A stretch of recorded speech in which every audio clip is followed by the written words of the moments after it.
A Ukrainian strike on a Russian Black Sea port has triggered more than just damage on the ground. It has struck at American business interests and prompted a formal protest from the United States. At the heart of the controversy, oil flows from Kazakhstan, global energy stakes, and a war that is increasingly spilling into economic crossfire. Ukraine says crippling Moscow's oil exports is a wartime necessity, but when those strikes ripple into US-linked infrastructure, the politics shift dramatically. In November, Ukrainian naval drones targeted the Russian Black Sea port of Novorossiysk, a critical export gateway. The attack disrupted operations at the Caspian Pipeline Consortium, or CPC, a key artery transporting crude from Kazakhstan to global markets. But this was not just Russian oil infrastructure. The CPC includes stakes held by American energy giants Chevron and ExxonMobil. When shipments were interrupted, the fallout went beyond the battlefield. According to Ukraine's ambassador in Washington, the United States filed a formal diplomatic protest, a démarche, warning Kyiv that American economic interests had been affected. Ukraine says it has taken note, but the message from Washington was unmistakable. Wartime strategy cannot ignore U.S. investments. Kyiv has openly prioritized targeting Russia's oil export routes, aiming to choke revenue funding the war effort. Ports, refineries, and tankers have all become part of that strategy. But oil flows are rarely simple. The crude moving through Novorossiysk was largely Kazakh, not Russian. And Kazakhstan did not stay silent. Officials publicly rebuked Ukraine after the disruption. Reports indicate that in January, tankers, including one chartered by Chevron, were allegedly struck while preparing to load Kazakh oil. Ukraine's energy strategy has also strained ties within Europe. Hungary and Slovakia accuse Kyiv of restricting crude supplies via the Druzhba pipeline for political leverage. In response, both countries suspended diesel deliveries to Ukraine. Slovakia froze emergency electricity exports. Hungary vetoed an EU borrowing plan worth billions intended to sustain aid for Kyiv. As tensions simmered over oil strikes and economic fallout, another signal emerged on the world stage. At the United Nations General Assembly, on the 4th anniversary of the Russia-Ukraine war, a key resolution called for an immediate, full, and unconditional ceasefire. In a stunning move, the United States abstained from the vote. The result of the vote is as follows. In favor, 107. Against, 12. Abstentions, 51. Draft resolution A/ES11/L17 is adopted. In a stunning move, the U.S. abstained from a key vote in the United Nations General Assembly on the 4th anniversary of the ongoing Russia-Ukraine war. The U.S. abstained from voting on UN resolution calling for an immediate, full, and unconditional ceasefire between Russia and Ukraine. A total of 107 countries voted in favor, while 12 were against, including Russia, Belarus, Iran, and North Korea. 51 countries like Armenia, Brazil, Hungary, Kazakhstan, Serbia, the United States, Uzbekistan, and India abstained from voting.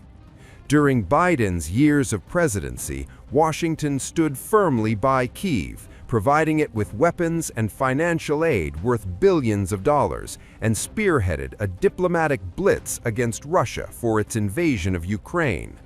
But under President Trump's administration, the U.S. policy changed with a cap on funds and weapons. Tammy Bruce, the U.S. Deputy Representative to the UN, explained the latest American move on Ukraine. While the United States welcomes the resolution's call for an immediate ceasefire, our view is that certain language in the resolution is likely to distract from ongoing negotiations, rather than support discussion of the full range of diplomatic avenues that may pave the way to durable peace. Ukraine's Deputy Minister of Foreign Affairs, Mariana Betsa, warned that Russian aggression is imperial and now colonial in its nature. Russia accused Ukraine of not taking peace talks seriously. Russia's war of aggression has shattered peace in Europe and around the globe, and struck at the very core of the UN Charter and the fundamental principles of international law: sovereignty, territorial integrity, and non-use of force. Russia's war of aggression is imperial and neo-colonial in its nature. What Russia wants to do, what Kremlin wants to do, is to divide the world into spheres of influence and to make Ukraine as a satellite. Russia will not succeed. Russia continues to demonstrate no genuine willingness to stop this aggression. Just throughout 1 week, from 8th to 15th February 2026, Russia launched about 1,300 attack drones, more than 1,200 guided aerial bombs, and 50 missiles against Ukraine, most of them ballistic. On the contrary, Ukraine has shown clear and good faith readiness to pursue peace, including through compromises which are extremely difficult for us, such as accepting the cessation of hostilities along the line of contact. And this is not merely a war against a state, it's a war against people. It's a war against rules, it's a war against law, it's a war against humanity. Madam President, Ukraine did not choose this war. Ukraine chooses peace, Ukraine chooses life, Ukraine chooses independence and freedom. If the true goal is really peace, then actions must corroborate words rather than contradict them. If the Kyiv regime were truly interested in achieving lasting peace, it would focus its efforts on diplomacy, on seeking mutually acceptable solutions, on working out durable security guarantees for both Russia and Ukraine. The draft resolution is titled Support for Lasting Peace in Ukraine, but its content focuses primarily on the demand for an immediate and complete cessation of hostilities.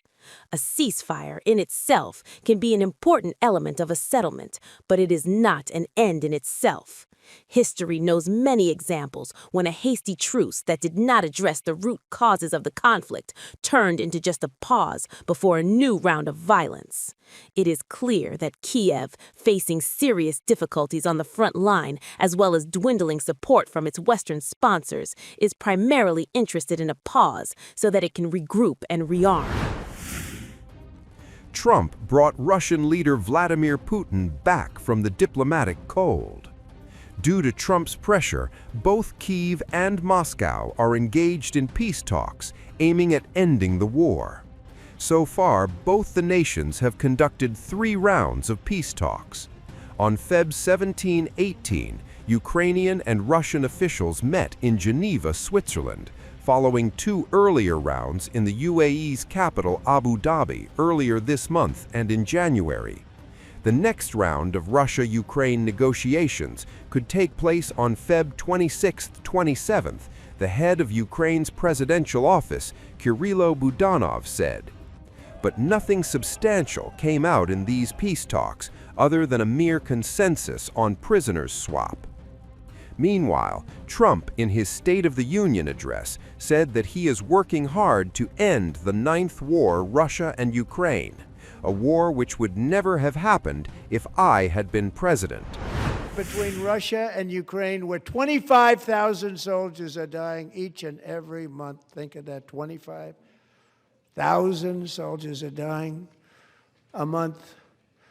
A war which would have never happened if I were president, would have never happened. As president, I will make peace wherever I can, but I will never hesitate to confront threats to America wherever we must. That's why in a breakthrough operation last June, the United States military